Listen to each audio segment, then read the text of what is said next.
Out here in the Yukon, the land tells you a story. It speaks of ice, of pressure, of time beyond human imagining.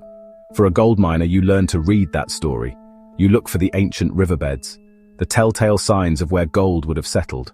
Gold, heavy and stubborn, settled millions of years ago. But this place was different. Parker Schnabel stood on a patch of ground that screamed all the wrong things. It was flat, barren, miles from the creeks that had made other miners rich. Parker kicked at the dry soil with his boot.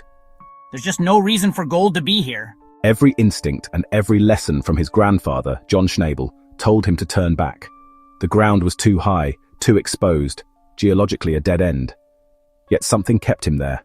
A nagging curiosity, a whisper of a hunch. His crew thought he was crazy, burning fuel, wasting time, chasing a ghost. "We're in the middle of nowhere, Parker," his foreman said. "Every hour the machines run, costs pile up. We're talking thousands of dollars in fuel, wages, and wear and tear." "All right," he said, keying his radio. "Let's scrape a test hole. Let's just see what's under the surface." The gamble was on. The excavators roared to life, their steel buckets tearing into the hard, unforgiving ground. The first few scoops were just what everyone expected. Dirt, rocks, more dirt, nothing. Each bucket load that was dumped and sifted came up empty. Parker stood by the test plant, arms crossed, watching the slurry run over the sluice. He tried to keep a confident face, but inside doubt crept in. "Give it one more bucket," he told the operator, voice tight. The giant machine groaned. It dug deep. The messy soup began its journey. Then it happened. It was tiny, almost insignificant. A single, lonely fleck of gold. "Hey, is that?" someone shouted. Everyone leaned in closer. As the lighter material washed away, the bottom of the pan started to glow. It wasn't just one fleck, there were more, dozens of them. To understand how big a shock this was, you need to bring in the experts. Parker called in a geologist, a man who had spent his life studying the rocks and rivers of the Yukon. Dr. Kent arrived on site, looked at the maps, walked the ground, and shook his head. He was polite, but firm. The science just wasn't there. "Parker, from a geological standpoint, this is highly improbable," Dr. Kent explained, pointing to a topographical map. The gold in the Klondike was deposited by water. Rivers and streams carried it down from the mountains. Because it's so dense, it settled in specific spots. Creek beds, inside bends, behind rock outcroppings. You are on a high bench, far from any significant ancient waterway. There's no mechanism I can think of that would have deposited a meaningful amount of gold up here. Finding gold here would be like finding a shipwreck on a mountaintop. What you've found is likely an erratic, a few stray flakes, a fluke. I wouldn't waste the resources to pursue this. Parker and his crew listened intently. Every word the geologist said made perfect sense. It was a logical, evidence-based smackdown of their newfound hope. This is a critical moment in any expedition. Do you trust the proven science? Or do you trust that small, nagging feeling there's more to the story? Dr. Kent had laid out the facts, and the facts said, turn back. This is where leadership is forged. In the face of overwhelming logic and expert opinion, Parker had a choice. "I hear what he's saying," Parker told Mitch, "and he's probably right. Every bit of science says this is a waste of time. But we found gold. It wasn't a lot, it wasn't nothing. My gut tells me there's a reason for it. We're already here. The machines are here. Let's just dig one more hole. A bigger one." So, the team moved from testing to full-scale production. They set up their massive wash plant, Big Red, a beast of a machine, capable of processing hundreds of yards of dirt every hour. The plant churned and rumbled, consuming truckload after truckload of worthless ground. As the first cleanup approached, the tension was immense.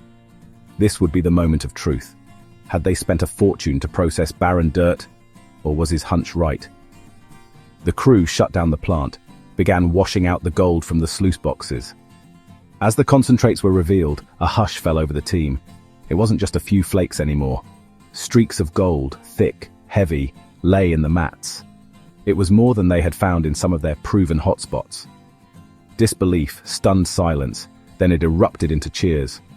"I don't believe it, I just don't believe it," Mitch said, shaking his head at the pan of shimmering gold. "There's real weight here, Parker. This is the real deal." The gold kept piling up. Every weigh-in was a celebration.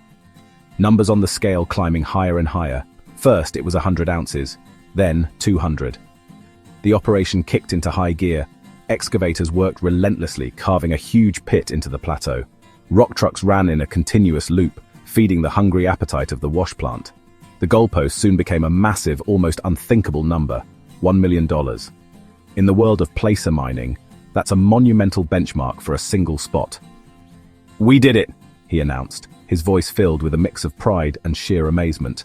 "We just passed $1 million out of this cut." A massive roar went up from the crew. They had pulled over $1 million in gold from ground that science and history had dismissed. It was a moment of pure triumph, a victory for instinct, a victory for hard work, and a victory for the courage to question the status quo. News of the find traveled fast. $1 million haul from a random plateau. It sounded like a tall tale. But the gold was real, and so was the location. The discovery sent a shockwave through the Yukon mining community. Old-timers who had spent 50 years in the creeks shook their heads in disbelief. Competing mining bosses who had driven past that very spot 1,000 times were now kicking themselves. Parker hadn't just found gold, he had shattered a century of accepted wisdom about where to find it in the Klondike. He had essentially added a new chapter to the prospecting playbook. The most satisfying moment for Parker, perhaps even more than weighing the gold, was bringing the geologist, Dr. Kent, back to the site. He led him to the edge of the massive pit they'd carved from the plateau.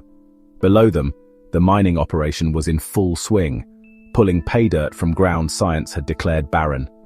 I have no explanation for this. This shouldn't be here. Everything I know, everything we've documented about the geology of this region says this is impossible. He wasn't defensive, he was fascinated. A true scientist loves a mystery, a puzzle that challenges what they know. Standing on the edge of the cut, watching his crew haul pay dirt, Parker Schnabel felt a deep sense of satisfaction. This wasn't just about the money. The Yukon wilderness is one of the planet's last great frontiers. Despite over a century of searching, its secrets are far from exhausted. Nature is the ultimate puzzle master. This $1 million plateau was a perfect example. It was a geological curveball, a mystery that reminds us how little we truly know about the forces that shaped our world. It means there are still discoveries out there waiting for someone bold enough to find them. You have to be willing to believe that nature still has a few surprises up her sleeve. Parker Schnabel looked out at the horizon, at the endless landscape of unsolved mysteries, and smiled. The hunt was far from over. "You never know what you're going to find," he said to himself. "You just have to be willing to look." Please subscribe to our channel History Documentary Hub for more insightful videos and intriguing content.